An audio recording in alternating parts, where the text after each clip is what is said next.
Hi Libra! Welcome po sa ating channel at ito ang inyong daily gabay tarot reading for January 3, 2025.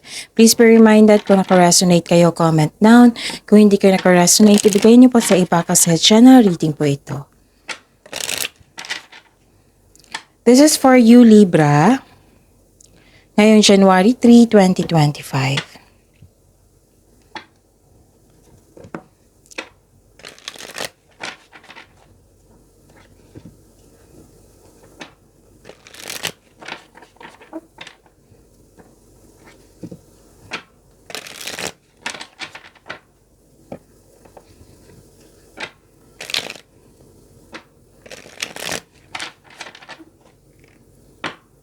This is for you Libra ngayon January 3, 2025.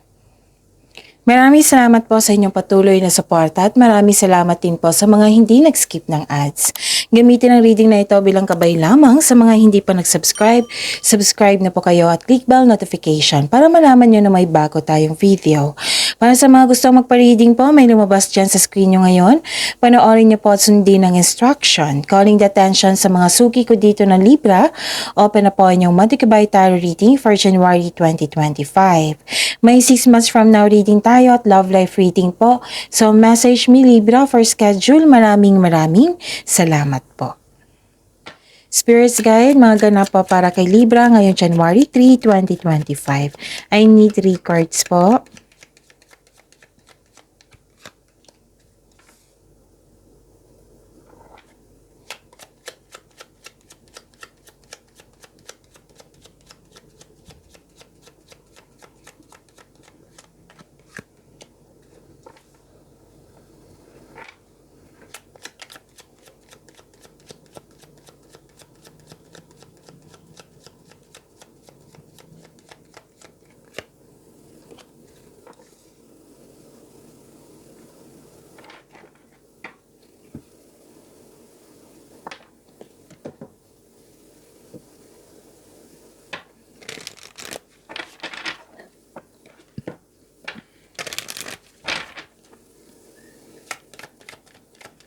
Spirits Guide, mga mensahe po para kay Libra ngayong January 3, 2025. I need 2 cards po.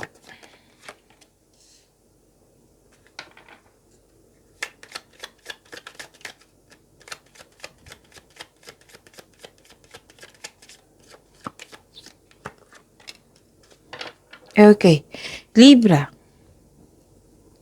Ngayong January 3, 2025. Wow, sobrang saya mo dito Libra. Nakikita ko dito yung joy and happiness mo. Kasi may success, may positive outcome. May na-receive din kayong good news. Oo, may change for the better. Pwedeng paglilipat ito sa malayong lugar or bibigyan mo na ng aksyon yung matagal mo ng plano, decision, ideas. Okay? May marireceive din kayong balita na parating na baby, buntis, kasal, ikakasal. Yun. So, ang ganda ha. I-claim nyo yan. Kasi 2 card na po nagsabi niyan. And mag-ingat lang kayo sa isang tao na nag-spy sa'yo, nag-o-observe sa'yo. Ang attitude nito is mahilig magmanipula, na may gusto siyang kunin sa'yo, na mabilis din siya mag-react. So, kung gusto nyo malaman kung sino po ito, i-search, itanong nyo po sa inyong intuition. Kung hindi nyo alam kung paano mag-connect sa inyong intuition, i-search nyo po sa Google on how to connect to your intuition. Itanong nyo po sa inyong intuition. Okay? So, yun. Stand tall and proud. See the leadership role unfolding ahead of you. Pwede may dumating na opportunity ha, na isang leadership role or leader na kayo dyan. So, yun. Nakikita ko dito yung galing mo. And the power of divine grace is within you. Wow, divine grace. Gracia. So, claim nyo to ha. Claim nyo po. Libra. Spirits Guide, energy po ni Libra ngayon, January 3, 2025. January 3, 2025, energy po ni Libra.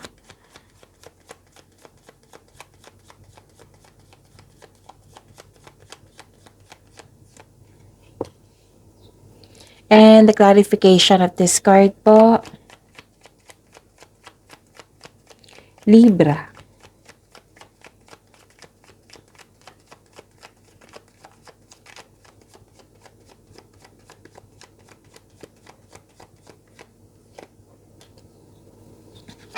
Sa mga may oras dyan, kung gusto nyo po, panoorin nyo po yung 2025 tarot reading, buong taon po iyon. From January to December 2025. So that is 12 months, bawat buwan may love, career, and money reading. So, uploaded yon nung December 16, 2024. Hanapin nyo po sa channel natin, scroll down nyo lang po. Meron din po kayong 3 video. Monthly reading po iyon tungkol sa inyong January 2025. 3 yun na video sa January 2025 reading. So, na-upload nung December 28, 29, 30. Sunod-sunod po iyon. So, again, visit our channel. Scroll down nyo lang po. Panoorin nyo po kung gusto nyo po. Kung may narinig kayo or may nakita kayong repeating message, meaning to say, pinupush ng cards niyan kasi ang ilan sa inyo hindi pa binigyan ng atensyon. Na kung maaari din po, bigyan nyo po ng solusyon at aksyon. Remember, Libra, at the end of the day, alam mo na ikaw lang taong may kakayahan at responsable na gumawa ng sarili mong katotohanan at kinabukasan. So, ano yung energy mo, Libra? Okay, so, may delay ako nakikita na kailangan nyo maghintay. So, may natanggap kayong opportunity pero hindi mo tinanggap dahil sa meron kang dahilan. So, this is also, pwede tong delay kasi may tutol, pwedeng delay kasi nagkaroon ng hesitation, pwede din delay sa hinihintay mo. So, pwedeng naging uncomfortable ka sa changes. Okay? Pwedeng naging uncomfortable kayo sa changes. So, remember, this is only temporary. Okay? You have to move forward. Huwag kayong huminto. You have to move forward.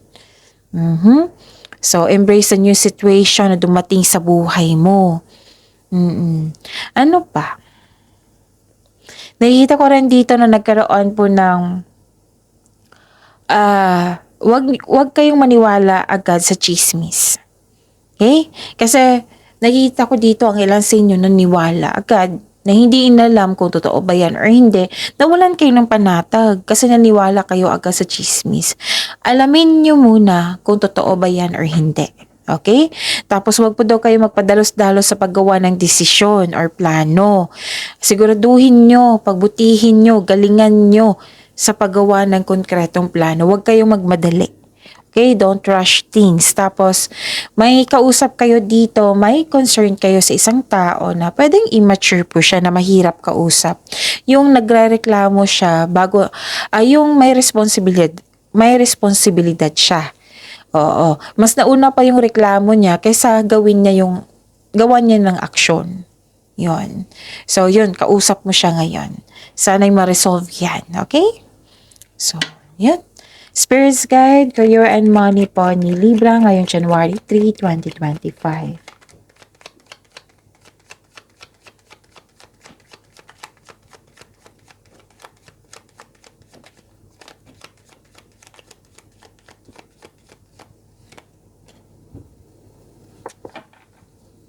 And the clarification of this card po para kay Libra.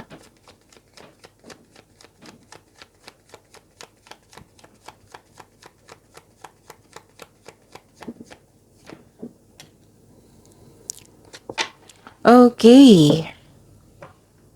May nakita kong competition dito or rivalry. Pwede nagsiselos to or naiinggit sa'yo. Which is namabas dito sa oracle card nyo.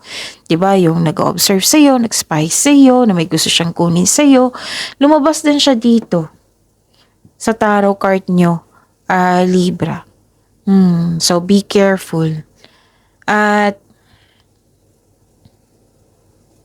oo, pwedeng nagkaroon kayo ng conflict dito kasi alam mo kung sino siya or nagkaroon kayo ng argument.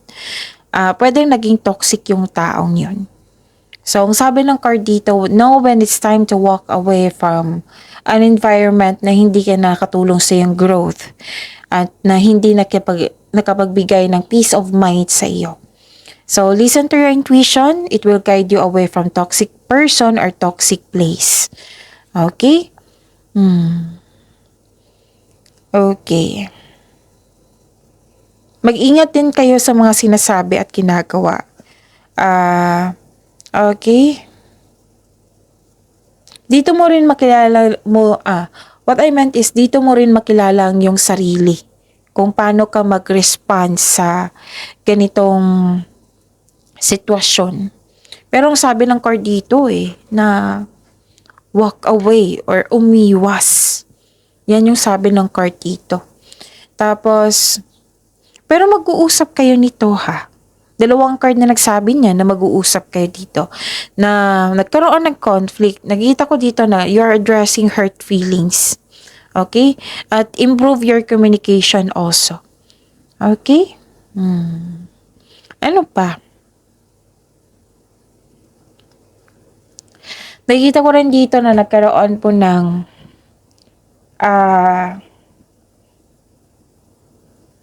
dalawang card kasi nagsabi dito na may away, argument. Kaya mag-ingat sa araw na ito. Kung pwede, wag na lang kayong magkalit. Umiwas na lang kayo kasi bagong kakapasok lang ng taon. Isipin nyo lang po yung sarili nyo. Okay? Isipin nyo lang po yung sarili nyo para sa peace of mind nyo po. Pero din nainip ka kasi nagkaroon ng delay or blockages.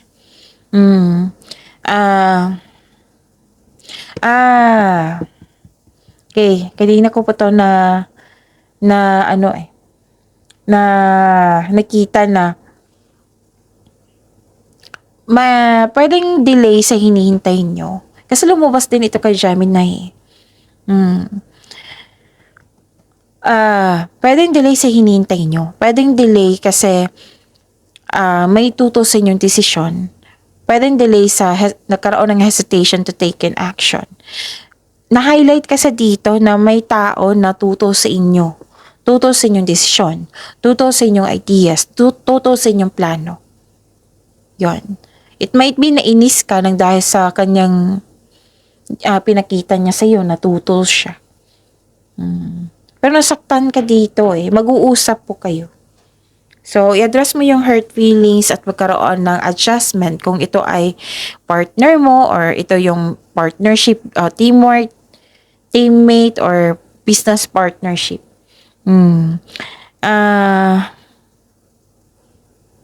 Okay. Kailangan mo ng kausap dito, Libra. Para maging mahinahon ka, kailangan mo ng kausap. Tapos kung the safest way is gawa kayo ng journal. Kung mahilig kayo sa journal at diary isulat mo lahat yung nararamdaman mo. Ilipat mo sa pahina, sa mga pahina. Tapos suriin mo kung ano yung dahilan kung bakit nagkaganyan. May sagot dyan May sagot sa inyong mga katanungan dyan. May solusyon sa problema dyan. May realization din. Sa pagbabasa mo, may realization yan. Okay? And make a journal para it will lead you na maging mahinahon ka at masuri ang sitwasyon. Okay, tapos, yun. Huwag kayong mapahinaan ng loob ng dahil sa we cannot please everyone. Yan yung din sabi ko kay Gemini. We cannot please everyone. May tutol. Normal yan talaga yan. May tutol, may ayaw sa atin, may nangtitrip na manggugulo, ganun. So, may toxic na tao. So, hindi mo naman kasalanan yan. Bale, may parang ano yan sa experience niya sa buhay na naging toxic tong taong to. So, if I were you, mas ilimit mo yung sarili mo. Yung sabi sa energy niyo dito na kung hanggat maaari, iwasan mo na lang. Iwasan mo na lang. Tapos, isipin mo, hindi mo deserve na masaktan. Okay? Kasi, we cannot please everyone. May tao talagang tuto sa atin. Tuto sa desisyon, plano ba yan? Tuto sa atin kahit wala naman tayong masamang ginawa sa kanila. So, we cannot please everyone. You have to move on, Libra. Isipin mo yung sarili mo, isipin mo yung peace of mind. Na mas focus tayo. Dapat, di ba? Andito tayo, nakinig tayo sa reading. Kasi, to have a peace of mind. Yan yung priority natin dito to have peace of mind. So, kailangan ng acceptance, mag-let go at mag-move forward para magkaroon ng healing po. Okay? So, iwasan talaga ang away kahit okay, hayaan natin yung taong yun na oo na kung naghahanap siya ng away, hayaan. Put limit, boundaries. Isipin sa today, isipin niyo po yung sarili niyo. Okay? Isipin niyo po yung sarili niyo. Gawin niyo yung mga bagay na makontrol niyo. Okay? Huwag niyo nang isipin yung hindi niyo makontrol. At saka, kung concerned ka sa kanya, then isuko mo siya kay God. Mention this person's name, isuko mo siya, then continue kayo sa makontrol niyo. Continue kayo sa pagyaman niyo sa yung sabi ni na blessings ni God. Okay? So, yun. Spirits guide. Love, life, self-love, partnership, and romance ni Libra ngayong January 3, 2025.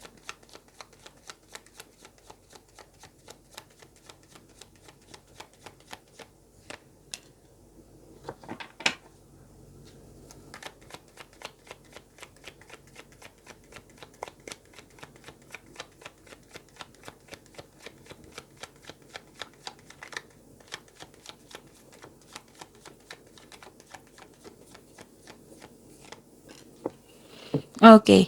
Maraming salamat po sa patuloy na tiwala, suporta sa ating channel. At maraming salamat din po sa mga hindi nag-skip ng ads. This is releasing This is good. Kasi this card tells you na this is a good sign. Ibinando na mo ng toxic na tao, toxic place. You have your freedom. Yes, you have your freedom. This is liberation. This is releasing. This is choices. You have your freedom. In health, a difficult cycle is about to end. Nawalan na yung mga nararamdaman mong bigat. Nalampasan mo na. This is called recovery. Okay? So, claim this recovery, Libra. Ano pa? Nakita ko rin dito na nagkaroon po ng